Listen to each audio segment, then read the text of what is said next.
17장. 흠이나 악질이 있는 소와 양은 아무것도 내 하나님 여호와께 드리지 말지니 이는 내 하나님 여호와께 가증한 것이 됨이니라.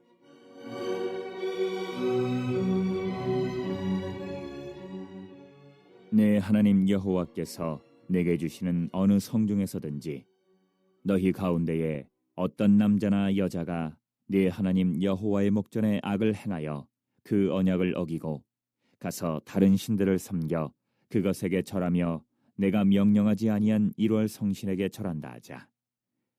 그것이 내게 알려짐으로 내가 듣거든 자세히 조사해 볼지니 만일 그 일과 말이 확실하여 이스라엘 중에 이런 가증한 일을 행함이 있으면 너는 그 악을 행한 남자나 여자를 내 성문으로 끌어내고 그 남자나 여자를 돌로 쳐 죽이되 죽일 자를 2사람이나 3사람의 증언으로 죽일 것이요 한 사람의 증언으로는 죽이지 말 것이며 이런 자를 죽이기 위하여는 증인이 먼저 그에게 손을 댄 후에 뭇 백성이 손을 댈지니라.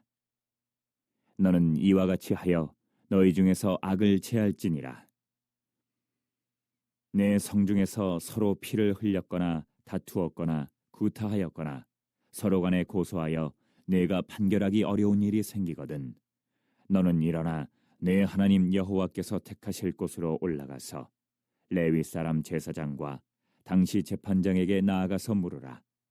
그리하면 그들이 어떻게 판결할지를 내게 가르치리니 여호와께서 택하신 곳에서 그들이 내게 보이는 판결의 뜻대로 내가 행하되 그들이 내게 가르치는 대로 삼가 행할 것이니 곧 그들이 내게 가르치는 율법의 뜻대로 그들이 내게 말하는 판결대로 행할 것이요 그들이 내게 보이는 판결을 어겨 좌로나 우로나 치우치지 말 것이니라.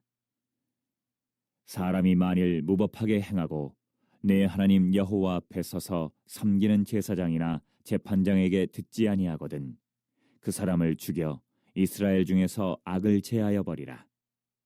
그리하면 온 백성이 듣고 두려워하여 다시는 무법하게 행하지 아니하리라.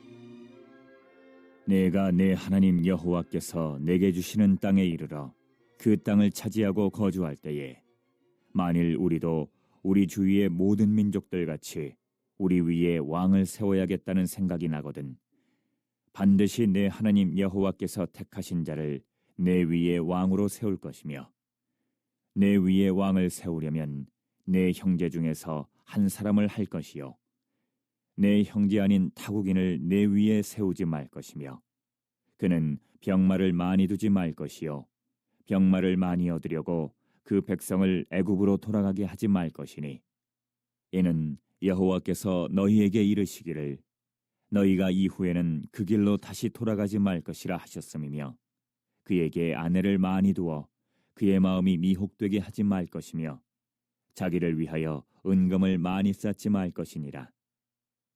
그가 왕위에 오르거든 이 율법서의 등사본을 레위 사람 제사장 앞에서 책에 기록하여 평생에 자기 옆에 두고 읽어 그의 하나님 여호와 경외하기를 배우며 이 율법의 모든 말과 이 규례를 지켜 행할 것이라. 그리하면 그의 마음이 그의 형제 위에 교만하지 아니하고 이 명령에서 떠나 좌로나 우로나 치우치지 아니하리니 이스라엘 중에서 그와 그의 자손이 왕위에 있는 날이 장구하리라. 자, 우리 하나님의 속성 가운데 아주 중요한 그 속성 한 가지를 말씀드리면 우리 하나님께서는 공의로우신 하나님이시라는 것입니다. 공의롭다라고 하는 게 어떤 의미일까요? 죄성을 가진 우리 인간들은 때론 부당한 일, 또 공정하지 못한 일, 또 상식적이지 못한 그러한 일로 인해서 사람들을 때론 억울하게 몰아가는 그러한 일들이 많습니다. 공의롭다라고 하는 것은 그런 일들을 절대로 만들지 않는다는 그런 의미가 있습니다. 그래서 공의로우신 하나님께서 통치하시고 다스리시는 하나님의 나라는 그렇기 때문에 어떤 나라입니까? 평강의 나라죠. 모든 것이 공정하고 또 모든 것이 정도에서 어긋남이 없기 때문에 억울한 일이 절대로 일어나지 않아요. 또 마음을 괴롭게 하고 막 답답하게 만드는 그러한 일들이 일어나지 않기 때문에 정말 모든 사람들이 그 하나님의 나라에 거하게 될 때 마음의 평강을 얻으며 평안하게 행복하게 살아갈 수 있는 그러한 나라가 바로 하나님의 나라죠. 그래서 하나님께서는 장차 이와 같은 하나님의 나라, 하나님이 통치하시는 나라에 들어가서 살아가게 될 당신의 택한 백성들에게 그래서 뭘 요구를 하셨습니까? 하나님께서 공의로우신 것처럼 당신의 백성들도 역시 공의로운 삶을 살기를 원하셨습니다. 그래서 오늘 본문에 보시면 하나님께서는 당신의 백성들에게 무엇보다도 이 공의를 강조를 하십니다. 특별히 오늘 읽으신 신명기 17장은요. 전장인 16장 18절부터 시작된 말씀과 자연스럽게 쭉 연결되는 그러한 말씀이라고 할 수가 있는데 그래서 이제 앞장인 18절부터 보시면 공의의 실천에 대해서 이렇게 말씀을 하시되 먼저 이 재판장의 공의를 재판장부터 공의를 실천해야 될 것을 명령을 하십니다. 왜냐하면 이 재판장이야말로 굉장히 유혹이 많거든요. 때론 힘과 권력을 가진 자가 그 권력을 막 등에 업고 또 재산을 많이 가지고 있는 자가 그 재산을 막 믿기로 해서 나에게 좀 유리하게 판결을 해달라 이렇게 요구하는 경우에 이게 거절하기가 쉽지 않다는 것이죠, 재판장들이. 그래서 오늘날에도 이런 현상이 종종 이렇게 막 일어나기 때문에 뭐 유전 무죄 또 무전 유죄라고 하는 이런 말도 생겨난 것이 아니겠습니까? 돈 있는 자, 권력 있는 자는 무조건 재판장 앞에서 무죄가 되기 쉽고요. 또 돈 없고 백 없는 그런 사람들은 무조건 유죄가 되기 쉽다는 이런 공의롭지 못한 재판의 어떤 그 모습을 풍자한 그러한 말인 것이죠. 여러분 재판장들의 경우에 이 같은 유혹에 넘어가서 공의를 그르치게 되면요. 그 불의한 재판장에 의해서 공의가 와르르 무너져 버리는 그러한 나라는 결코 하나님이 함께 하시는 하나님께서 통치하시고 다스리시는 평강의 나라가 될 수가 없습니다. 불의로 인한 억울함, 또 고통, 피 맺힌 절규가 난무하는 이 고통의 나라가 되는 것이죠. 하나님 나라가 절대 아닙니다. 그런 나라는. 그래서 16장 20절에 보시면 우리 앞장이지만 한번 그냥 봉독해 볼까요? 16장 20절입니다. 자, 시작. 너는 마땅히 공의만을 따르라. 그리하면 네가 살겠고 내 하나님 여호와께서 내게 주시는 땅을 차지하리라. 그러니까 하나님께서 함께 하시는 정말 하나님 나라의 진정한 일원으로 하나님의 진짜 백성으로 너희가 살기를 원한다면 어떤 유혹이 와도 공의를 지켜내라. 그런 말씀이죠. 그리고 누구든지 죄를 저지르면 그 사람이 높은 지위의 권력을 가진 사람이건 돈을 많이 가진 사람이건 마땅히 그 지은 죄에 대해서 죄값을 치르기 위해서 하나님의 공의를 반드시 실현하게 해라. 자, 그래서 16장 21절부터 자 오늘 읽으신 17장 3절까지 보시면 쭉 연결되어 있습니다. 이렇게 죄를 짓는 경우에 반드시 공의를 실현해야 되기 때문에 죄값을 지불하도록 판결할 것을 그렇게 명령을 하시는데 먼저 하나님과의 관계에서의 죄를 다루고 있습니다. 즉 종교적인 범죄 행위. 그래서 21절과 6장이에요. 6장 21절과 22절에 보시면 우상을 만들어 섬기는 죄에 대해서 이런 죄를 저지르면 반드시 죄값을 치르게 해야 되고 또 17장 1절을 다 같이 한번 읽어보겠습니다. 17장 1절 시작. 흠이나 악질이 있는 소와 양은 아무것도 내 하나님 여호와께 드리지 말지니 이는 내 하나님 여호와께 가증한 것이 됨이니라. 그러니까 겉만 그럴 듯한 그러한 가증한 제물로 하나님을 속인다? 여러분 이것도 죄가 된다는 것이죠. 그리고 2절, 3절에 보시면은 이제 다른 신을 섬기고 또 1월 성신에게 절을 하는 이러한 죄에 대해서도 말씀을 하고 있습니다. 그러니까 여러분 이 모든 죄는요, 특별히 하나님께서 주신 가장 권위 있는 법전이라고 할 수 있는 이 10계명 중에서도 1계명부터 3계명을 위반하는 그러한 일이라고 할 수 있습니다. 그래서 이런 죄를 범할 경우에 우리 5절을 볼까요? 다 같이 한번 읽겠습니다. 시작. 너는 그 악을 행한 남자나 여자를 내 성문으로 끌어내고 그 남자나 여자를 돌로 쳐 죽이되. 그러니까 하나님은 이런 죄에 대해서 아주 단호하게 극형으로 다루시고 공의를 철저하게 행하시는 것을 보게 되는 것이죠. 여러분 이스라엘은 하나님의 나라예요. 따라서 그 나라의 백성들인 이스라엘 백성들은 오직 하나님만을 경외하고 하나님만을 섬겨야 하는 백성이기 때문에 이렇게 하나님과의 관계를 흔드는 이런 죄, 또 하나님의 백성으로서의 정체성을 막 흔드는 이러한 죄는 아주 무엇보다도 심각한 범죄 행위에 해당되는 것이고, 그래서 그 대가는 무엇보다도 아주 공의롭게 철저하게 다루어져야 하는 것입니다. 자, 그런데 계속해서 4절부터 7절에 보시면 이처럼 하나님께 지은 죄에 대한 판결은 아주 엄격하게 이렇게 공의를 실현해야 되는데, 그럼에도 불구하고 하나님께서는 또 굉장히 아주 섬세한 그런 분이시기 때문에 아주 이 공의를 실현하는 과정 가운데서도 혹시라도 이렇게 억울한 사람이 생기지 않도록 신중함에 최선을 다해야 된다는 것을 명령을 하세요. 이것도 공의를 실현하는 것이거든요. 그래서 4절에 의하면 이제 분명한 사실에 기초한 철저한 조사와 확실한 증거에 기초해야 됩니다. 그리고 6절과 7절에 의하면 둘 이상의 증인이 자신의 생명을 걸고 정직하게 증언을 하도록 그렇게 명령을 하십니다. 그러니까 이와 같은 명령을 통해서 공의의 하나님께서는 공의를 실현하되 반드시 정확한 사실에 기초하고 정당한 절차를 거칠 때만이 이 공의는 실현될 수 있다라는 것을 천명하고 계신다는 것입니다. 오늘날 여러분 공의를 실현한다는 이름으로 오히려 공의를 파괴하는 일들이 많죠. 죄가 없는 무고한 사람들이 억울하게 이렇게 죄를 뒤집어쓰고 그렇게 고통 당하게 하는 이런 일들이 얼마나 많은지 모릅니다. 뭐 실제적으로 있었던 사건 하나를 소개하자면 어느 고등학교에서 있었던 일입니다.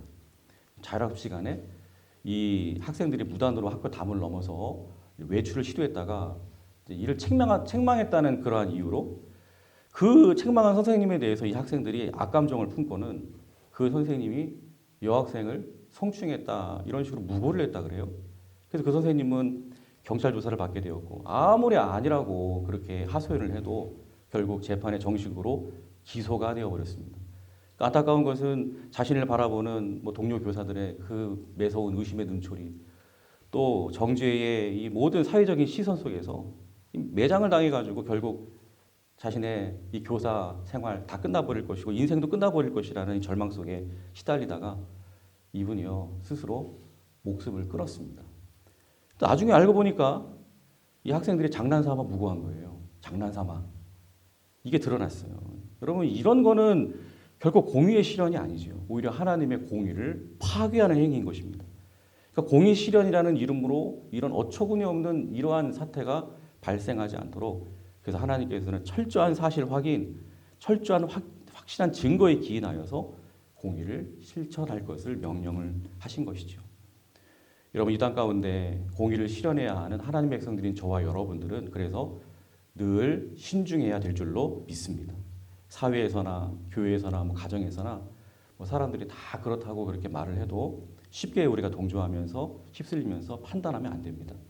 모든 사람들이 입을 모아 수근수근대도 함부로 그냥 사람 말만 듣고 말하고 함부로 정죄하고 절대로 그러면 안 되고요. 늘 하나님 앞에 기도하면서 무엇보다 정확하게 깊이 있게 살피고 엄격하게 판단하는 그러한 신중한 태도를 가져야 되는 것입니다. 이것이 또한 공의를 실현해야 하는 하나님의 거룩한 백성들의 합당한 태도라는 것이죠. 그리고 이어지는 8절부터 13절에 보시면 이제 하나님은 이 재판의 권위를 또한 부여하고 계세요. 때론 이제 해결할 수 없는 그러한 분쟁이 일어나게 될 때 어떻게 해야 되느냐. 특별히 하나님께서 택하신 곳에 이 재판장에게 가서 그의 판결에 맡기는 거예요. 그리고 그로부터 판결이 딱 떨어지게 되면 절대 복종할 수 있어야 된다. 이렇게 말씀하십니다. 그런데 만일 재판의 결과가 내 마음에 들지 않는다고 해서 끝까지 자신의 주장을 굽히지 않고 복종하지 않으면 어떻게 하라고 말씀합니까? 12절을 다 같이 봉독합니다. 12절. 자, 시작. 사람이 만일 무법하게 행하고 내 하나님 여호와 앞에서 서서 섬기는 제사장이나 재판장에게 듣지 아니하거든 그 사람을 죽여 이스라엘 중에서 악을 제하여 버리라. 그렇습니다. 정당한 판결에 하나님이 택하신 그 재판장의 판결에 불복하는 자는 역시 극형으로 다스려라 이렇게 말씀하십니다. 여러분 하나님께서 택하신 재판장이 판결을 딱 내리면 겸손히 받아들이고 그 판결에 깔끔하게 복종할 때 하나님의 공의는 실현되는 것이죠. 그런데 받아들이지 않고 불복종하겠다는 것은 하나님의 공의를 무너뜨리겠다는 거예요. 결국 공의로 하나님의 나라를 파괴하는 심각한 범죄행위가 되는 것입니다. 여러분 우리에게 주어진 모든 법과 질서 가운데 하나님께서 부여하신 권위가 있음을 기억하면서 늘 순복할 수 있는 성숙함이 또 있어야 될 것입니다. 이런 태도가 공의로운 하나님 나라를 살아가는 하나님 나라 백성들의 태도인 것입니다. 오늘날 세상을 가만히 바라보게 되면 스스로 하나님의 백성이라고 자부하면서도 정당하게 내려진 판결에 복종할 수 없다고 하면서 막 오늘날 이 사회를 혼란스럽게 하는 그런 일부 사람들의 태도를 보면서 얼마나 안타깝고 부끄러운지 모르겠습니다. 그리고 이제 14절부터 보시면 이번에는 왕의 규례에 대해서 말씀해요. 왕의 규례. 여러분, 왕은요, 누구보다도 공의 실현을 위해서 최선을 다해야 되는 그런 사람입니다. 한 나라의 왕이 공의롭지 못하게 나라를 이끌고 또 막 제멋대로 그렇게 하면요, 그 나라의 운명은 불을 보듯이 뻔한 것이죠. 물론 하나님 나라의 진정한 왕은 이미 하나님이십니다. 가장 공의로우신 하나님께서 당신의 백성들을 가장 공의롭게 다스릴 것이지만, 그러나 하나님은 아셨어요. 우리 14절 말씀처럼 결국 이스라엘 백성들이 연약함으로 주위의 모든 민족들과 같이 마침내 인관왕을 요구하게 될 것이라는 것을 하나님이 아셨습니다. 그래서 하나님은 이 연약한 인간들의 눈높이에 맞추어서 이렇게 미리 이렇게 말씀하고 계시는 거예요. 15절에 보시면 너희가 장차 세우게 될 인간왕의 경우에 반드시 내 하나님 여호와께서 그래서 택하신 자를 세워야 된다. 아무나 세우면 안 되고 하나님 마음에 합한 사람들 세워야 된다. 그리고 무엇보다도 나 여호와 하나님을 닮은 정말 공의를 잘 실현하는 자를 왕으로 세워야 된다 말씀하세요. 그래서 16절에 보시면 이렇게 왕으로 세움받는 자는 무엇보다도 이 병마를 많이 두지 말라 이렇게 말씀하십니다. 병마를 많이 둔다는 것은 이제 군사력의 강화를 의미하는 것이죠. 그래서 16절에 보시면 병마를 많이 얻으려고 그 백성을 애굽으로 돌아가게 하지 말 것이니, 그러니까 군사력 강화를 위해서 이 좋은 말들을 많이 수입하기 위해서 말을 많이 보유하고 있는 애굽 같은 이러한 강한 이방 나라들과 절대로 교역하거나 손잡지 말라는 거예요. 그렇게 하다가 하나님보다 더 헛된 것들을 의지하게 되면서 하나님의 공의를 실현해야 할 왕임에도 불구하고 오히려 하나님의 공의를 파괴하는 이방인의 왕처럼 그렇게 그릇된 길로 가기 쉽게 된다는 것이죠. 또 17절에 보면 아내를 많이 두어 그의 마음이 미혹되게 하지 말라 이렇게 말씀합니다. 이는 곧 정욕을 버리라는 말씀이죠. 공의를 실현해야 할 이런 지도자가 정욕에 빠지게 되면 어떻게 되겠습니까? 결국 파멸에 이르게 되는 거예요. 다윗의 경우를 보세요. 순간에 정욕에 사로잡혀가지고 그렇게 매 순간마다 하나님께 물어보고 또 물어보면서 그렇게 행동했던, 그래서 판단력이 누구보다도 정확했던 다윗이었습니다. 그런데 정욕에 빠지니까요, 뭐 선이고 뭐고 뭐 악이고 뭐고 이게 뭐 분별이 안 되는 거예요. 그래서 그냥 사람을 태연하게 그 정욕 때문에 남의 여자 빼앗기 위해서 사람을 태연하게 죽이고도 아무렇지도 않은 그런 어처구니 없는 모습을 우리는 보게 되죠. 나단 선지자가 찾아와가지고 비유로 딱 지적하니까 그제서야 정신이 번쩍 들고 올바른 판단력을 그때 회복하는 안타까운 모습을 우리는 보게 됩니다. 또 17절 하반절에 보시면 자기를 위하여 은금을 많이 쌓지 말라 이렇게 말씀합니다. 여러분, 재물에 대한 탐심을 버리라는 것이죠. 당연하죠. 공의를 실현해야 할 왕이 물질을 탐하기 시작하면 어떻게 되겠습니까? 불을 보듯 뻔합니다. 반드시 공의를 허물게 됩니다. 오로지 그냥 물질 가는 대로 나라도 자기 마음대로 뭐 돈 되는 일, 뭐 그냥 자신에게 막 재물이 막 쌓이는 일이라면 나라도 자기 멋대로 막 그냥 간신배들이랑 막 그냥 엮여서 그렇게 통치할 것입니다. 여러분, 그렇습니다. 정리하면요, 하나님께서 원하시는 왕, 누구보다도 공의를 실현해야 할 하나님 닮은 왕, 어떤 사람이어야 합니까? 권세, 정욕, 재물을 탐하는 사람이 절대로 되어서는 안 된다는 거예요. 그럼 대신에 공의를 실현해야 할 하나님의 세우신 이 왕들은 어떻게 해야 되느냐? 18절, 19절을 다 같이 우리 봉독하겠습니다. 자, 시작. 그가 왕위에 오르거든 이 율법서의 등사본을 레위 사람 제사장 앞에서 책에 기록하여 평생에 자기 옆에 두고 읽어 그의 하나님 여호와 경외하기를 배우며 이 율법의 모든 말과 이 규례를 지켜 행할 것이라. 그렇습니다. 오직 하나님의 말씀을 가까이 하고 평생에 그것을 자기 옆에 두고 읽어서 오로지 하나님 경외하기를 열심히 배우고 하나님 말씀대로 열심히 지켜 행하는 그러한 왕이 되어야 된다. 그럴 때 20절 하나님께서 약속하시죠. 다 같이 20절 봉독합니다. 그리하면 그의 마음이 그의 형제 위에 교만하지 아니하고 이 명령에서 떠나 좌로나 우로나 치우치지 아니하리니 이스라엘 중에서 그와 그의 자손이 왕위에 있는 날이 장구하리라. 그렇습니다. 왕이 권세와 정욕과 재물에 대한 탐욕을 버리고 오로지 하나님을 경외하기에 열심을 내면, 말씀 청종하기에 최선을 다하면 하나님의 공의를 실현해야 할 왕으로서 결국 좌로나 우로나 치우치지 않는 왕이 되고, 결국 그 왕과 그가 다스리는 나라가 흔들리지 않는 장구의 복을 받게 된다. 이런 결론의 말씀인 것입니다. 여러분, 저는 특별히 이와 같은 복이 저는 지금 간절한 마음으로 소원합니다. 이 나라와 민족 위에, 이 대한민국 위에 임하게 되기를 간절히 소망합니다. 정말 그 어느 때보다도 이 나라와 민족을 위해 우리가 마음을 다하여 간절히 눈물로 기도할 때가 아닌가 생각됩니다. 여러분, 이 나라 민족이 무엇보다도 하나님의 공의로움이 부어지도록 기도해 주시기를 바랍니다. 이를 위해서 먼저는 이 나라의 사법부를 위해서 기도해 주십시오. 모든 법조인들, 판사, 검사들이 권력과 돈에 좌우되는 것이 아니라 오직 하나님의 말씀과 하나님의 공의로움으로 무장되게 하여 주옵소서. 또 대통령 선거를 앞두고 있습니다. 권세와 정욕과 재물을 멀리하고 오직 하나님의 말씀을 붙드는 자, 그래서 오직 하나님의 공의를 이 나라 가운데 실현하는 하나님 쏙 빼닮은 그러한 자를 하나님 꼭 세워 주옵소서. 그래서 이 대한민국이 저 공의로우신 우리 하나님께서 통치하시는 하나님의 나라로 하나님이 영원히 장구하게 하여 주옵소서. 특별히 이 새벽에 나라 민족을 위해서 이 같은 기도 제목을 가지고 우리가 함께 기도했으면 좋겠습니다.